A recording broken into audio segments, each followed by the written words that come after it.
Wow, it is already late. It's already 4 o'clock. Wow, oh, this is late for... I'm late for dinner. Oh, well, we're going to have a calzone for dinner. And I got some power ratings for my ankle. At done eating, I got a new toy. Got myself a new toy. About this toy, we even have this camera that you're filming right now couldn't get used. So we got lots of fun to do later. So this is what works. When its tire blows, can that exploding tire kill you or specifically behead you? So this is our big rig, suspended in midair by a 30,000-pound forklift. We are going to lower this down onto a dynamometer. I know it looks like a pickup truck, but in fact it's a dynamometer. It'll spin up to speed, spinning this wheel in the correct direction. We are going to make this tire fail by hell or high water, and that failing tire hopefully will knock Buster's head right off his body. The reason we're using a motorcycle here is because this is a worst case scenario. Obviously on a motorcycle you're a lot more exposed. And so if a big tire like this goes off, well, we could have put a car there. We figured this is the nastiest thing we can do with this particular experiment. Things are only going to get nastier for Buster, because to blow the tire, Adam and Jamie are going with the direct approach. That's the shotgun. We're using a standard 12-gauge shotgun with a deer slug in it. The deer slug is actually one of the heavier bullets that is available in any kind of normal civilian weapon. It'll penetrate the tire, and the big question here is whether the air inside the tire is enough to actually make it rip or do something violent other than hiss. And what we're hoping, if everything goes really well, what will happen is that slug will enter the tire right about here and compromise the radial. That's the steel wires that run around the perimeter of the tire. Once that radial gets compromised, if the gods are shining on us, this thing will open up like a zipper and fail in a magnificent fashion, slicing Buster's head right off. That's the theory, but in case the impact is not enough to sever Buster's head, the team has an injury monitoring backup. Our crash test dummy has shock watch stickers, so by looking at which one of these gets tripped, both on his head and on his torso, we'll be able to see what kind of damage he sustains during this tire accident. With the dynamometer spinning, it's time for the magic bullet. Of course, this isn't a typical way for a truck tire to blow, but this should result in the catastrophic failure that this myth needs. Okay, this is tire blowout, shotgun shell, revving the engine. While Adam revs the target tire up to highway speeds, Jamie rides shotgun. That's good whenever we're clear elsewhere. He must hit the tire, pump to standard truck pressure of 150.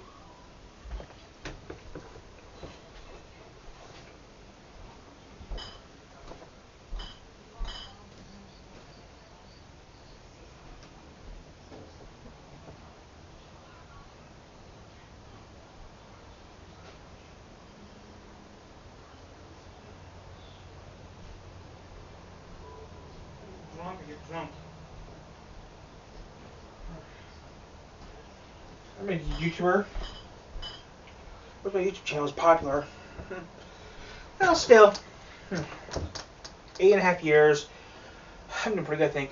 VSI, There's some bookwork there? Yeah, maybe. That's a hit, man. Nicely done. I heard it go up. Yep. But that was not the catastrophic failure we wanted. Jamie was right on the money, hitting the tire dead on, but there sure was no explosion. That's a new hole. It's right there. That's the hole? Well, that ought to tell us something. I mean, that bullet's that big around. You know, they don't get any bigger than that, and it hit clean right in the sidewall. It had to hit some of those cables. That was full pressure, and it was a perfect hit, so... The high speed shows the moment of impact as the slug pierces the tire. But Buster's white-knuckle ride is unaffected. To get a tire explosion, you're going to need a plan B. We have to come up with a new plan, because what we're doing isn't working. These tires are super crazy, incredibly resilient. In the wrong hands, tires can be downright dangerous. But can they kill if they explode? Well, for Adam and Jamie, getting a tire to explode in the first place is proving somewhat troublesome. But that was not the catastrophic failure we wanted. So to try to turn a tire torpedo, the team is next going to replicate the last moments of a tire that's done way too many miles. And subjecting another tire to high heat and low pressure should do just that. Yeah, we need to heat it up with the external heaters, and we need to really reduce the PSI so that we can get the tire flexing, because that adds heat as well. Flexing is responsible for most blowouts on highway trucks. If air pressure is too low, the rubber wobbles or flexes, and this flexing can cause rapid, explosive disintegration. As well as the heat and low pressure, Adam's also creating his own version of a road-weary tire with an angle grinder. What I've done is I've worn this tire down to the radial wires through the rubber. We've got heaters posed on both sides of the tire, and the idea is to bring the overall tire temperature up as high as we can get it with them. We're going to start off slow, kind of like a chicken on a spit. We're going to try and roast the tire, and we'll be looking at this on the thermal imaging camera, and hopefully somewhere in there, with all that flexing and all that heat, we'll get a catastrophic failure. Trying to keep a low profile, unsuccessfully, Buster is wheeled back in. Let's back away, give it a little bit of air. Once the new tire is inflated to 30 psi, a quarter of its usual pressure, the dynamometer is ready to roll. Well, we're rotating the tire under stress. We're going for about 5 minutes and it's already at 150 degrees. That's the external outer temperature of the tire. We know that the tires start to attain their failure mode around 350 degrees. So that's where our butter zone is going to be in this, hopefully. We just got to see how long it takes to get there. But unfortunately, even after 10 minutes, the butter zone has not been reached. It's capped there. It's just sticking around 200. Although heat failed to fire up the low-pressure tire, all is not lost, because the Mythbusters have another trick up their sleeves. Will suddenly over-pressurizing the tire result in the biker beheading thereafter? In this line, it's 150 psi. When I hook it up, it's just going to pass that on to the tire, and if the tire is sufficiently weak, it's going to blow. Exploding tire, hopefully, final test. In 3, 2, 1.